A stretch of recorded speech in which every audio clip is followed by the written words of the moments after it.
All right, hey, it's Rob, and well, I'm not a car, I'm a person behind the camera, but thought I'd give you I was gonna say a quick tour, but my videos are rarely quick, so I will just say I'll give you a tour of my new 2022, new to me at least, 2022 Polestar long-range dual motor. Made a couple videos about this already, but I thought I would just show you all, as they say, the quirks and the features of the 2022 Polestar 2. We will start with the frunk, which people seem to be obsessed with the frunk. I am not a fan of the frunk, and I don't feel like it's something I really need to mess with on this car. I'll tell you why, because I feel like it's just one of those things that can go wrong. Like one of the sensors will get funky, and then it will, prohibit the car from moving forward. So I don't want to mess with the frunk too much. But in fact, I put the charging cable in here, I closed it, and then I got a message that, I couldn't drive because the charging cable wasn't here, and it was like pushing up against the hood, and the sensor could detect that.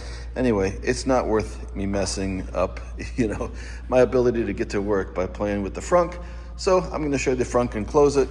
It's useful space to some degree, but this car is so spacious anyway, there's really no need for me to mess with the frunk. You get a fix-a-flat kit here with this version of the car. There's your jack right there.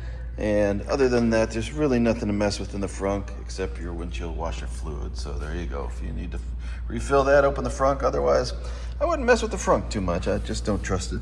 There is a subwoofer there apparently. And I'm gonna close up this frunk, and who knows, the next time I'll open it, you can see it's just kind of, this is the only kind of flimsy thing I feel like about the car is the frunk. I mean, of course it's a solid hood or whatever, but there is no padding or anything underneath here because there's no real heat being generated under here. There's no engine. And I actually haven't seen what's up under here. There's some information about the vehicle there. Vehicle emissions, well, it's an electric car, so emissions are 0. Anyway, you can see the headlight modules here, the grille, the sensor here, the cool Polestar logo, which looks great in black. I don't look so good in this reflection, so we'll move along. There we go. There is a leaf. I will try to remove that. Isn't this an exciting video, watching me take a leaf out of my car? But anyway, thankfully I park in a garage, so there shouldn't be too many leaves. That's the frunk. I'm gonna close it up. It does have nice struts here, and like I said, I just feel like it's just one more thing that could cause trouble, and just really no need for me to mess with it because there's plenty of storage space in this vehicle. I'm gonna slam this down here. Hopefully that's good and locked and I won't get an error message, and we will just leave that be. Like I said, it's really the only thing about the vehicle that has given me an error message that I just don't trust it, whatever. Anyway, so front of the vehicle, you can see lower spoiler with some sensors. There's no, grills, ducts, anything there, just a fake covering. Come around here. That's what these wheels look like. And some of the Polestars, they have 2 different wheel sizes. I think they're both 19s, but some are wider than the others. It may be on this one too, but this one has the same size tire, 245/45, 19. These are some cheapo Iron Man, Hercules, something that the dealer put on. I don't know, they're probably not terrible, but at some point I'd like to change them out. Anyway, we'll come around the side here, and nothing much to see here of note to speak about. Of course, the taillights are pretty cool. LED, it's a pretty common thing. These cars. Back in here, it's huge. There's a pass-through even, and you can flip those seats down, but a lot of space back here. Of course, the profile, you might think this is actually a sedan, but it is actually a hatchback, and that hatchback goes way up in the air. It's taller than me, so it's like 8 feet. You really got to be careful because I already banged it on something in my garage, because my garage is actually a carport. It's pretty low, so some messy stuff here I need to clean up. Anyway, underneath here, that's where I'm hiding the charging cable that comes with it. This is a 110 charging cable. It works just fine. You can see this is the dual motor. I think that's another motor hiding under this space here. That's about all that's under here. Not much of note. There's a little storage net, a little cubby here. Something else that you could secure something with. 12-volt outlet is back here. Cigarette lighter outlet. So I've used that to fill up my tires. I think 4 different ways actually to get this trunk open and closed. You can do it with your foot under there. I've never been successful in doing it. So I don't know, maybe my car doesn't do that. There's a button on the inside, a button on the key. By the way, the key fob is huge. It's a really big key fob. Has the buttons on the side. I think a Volvo key fob is similar to this one, if not the same. This has the Polestar logo on it. I just always push this button here. You can just push it to lock or just push it to close there. This part feels pretty solid, actually. Not afraid of it like I am of the front. Coming around here, here's your charging port for the Polestar 2. Push that. You can see that is your standard DC charger and your fast charger there. It's a CCS1, I believe, port. Light there is a status light. Green means good, yellow means it's thinking about it. Obviously nothing's plugged in now. If your charger's in there, you press this, it unlocks the plug so you can pull it out. Really pretty simple, straight ahead. It's my first electric car, but after a learning curve of about a day and a half, it was pretty easy for me to get the hang of it. We'll look in the back seat, I guess. Decent sized back seat. Nothing really much of here to note. Door panels, air conditioning. I believe there's a port down there for USB or something like that. That's about it back here. Matter of fact, I never even crawled in here to look at this. I guess there's an armrest here. There you go, a couple cup holders. That's cool. This is an armrest, I mean a headrest. I think that goes up or down. Uh-oh. Now I put it up, but I'm never gonna be able to get it down in this video. Oh, I gotta push. Okay, there we go. Okay, we'll get out of the back seat. Let's go on and look at the front. Front seat. These cars are so easy. You just get in, throw the thing and drive, and you are good to go. Heard that little weird pop, and that is the second time I've heard it. I'm not happy about it. I don't know what it is. I don't know, some weird issue or whatever. Tripping off the speakers. Anyway, here's your dashboard. Very simple display. Percentage of charge, how far it can go. The range of this at a 90% charge, which is what they say, don't go past 90, is around 220 miles. It's not a huge range by any stretch of the imagination. I've been able to keep it above 100 miles just by charging the fast charger. Or I can charge at home. We tripped our circuit breaker last night, but other than that, the charging at home's been okay, but it only adds about 20 miles to your drive.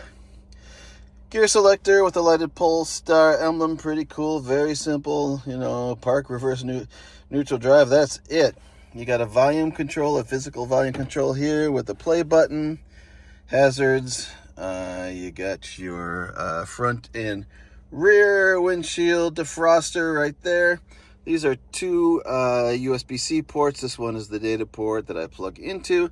I think you have wireless charging, but I don't know because I'm always plugged in. All right, the screen right here, like an iPad screen. You have like 4 different pages you want to look at. This is your driving page. Steering feel, I put it on standard. If you want sport mode, you can turn the traction control off, but I see no reason to do that. This car is fast as hell without that. 1 pedal driving on low, I find that pretty natural. Standard would probably be a little aggressive for me. It would really slow it down.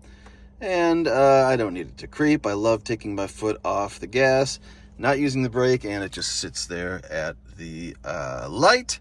Very quick, we'll look up here. We don't have much here. No sunglasses holder, a couple lights, whatever.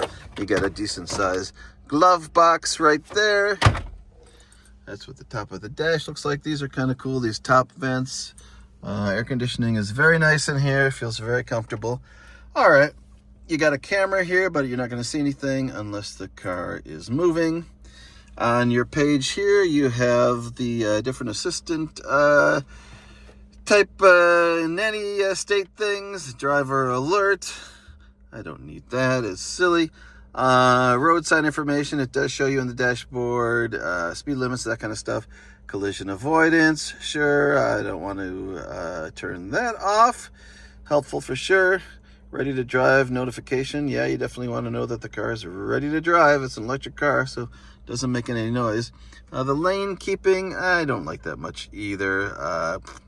You know, it always feels kind of unnatural, kind of pushes you towards the middle, and then if you keep going back and forth, it can get in like this kind of weird spiral where you're going from one side of the lane to the other. You're like, whatever. So keep that off.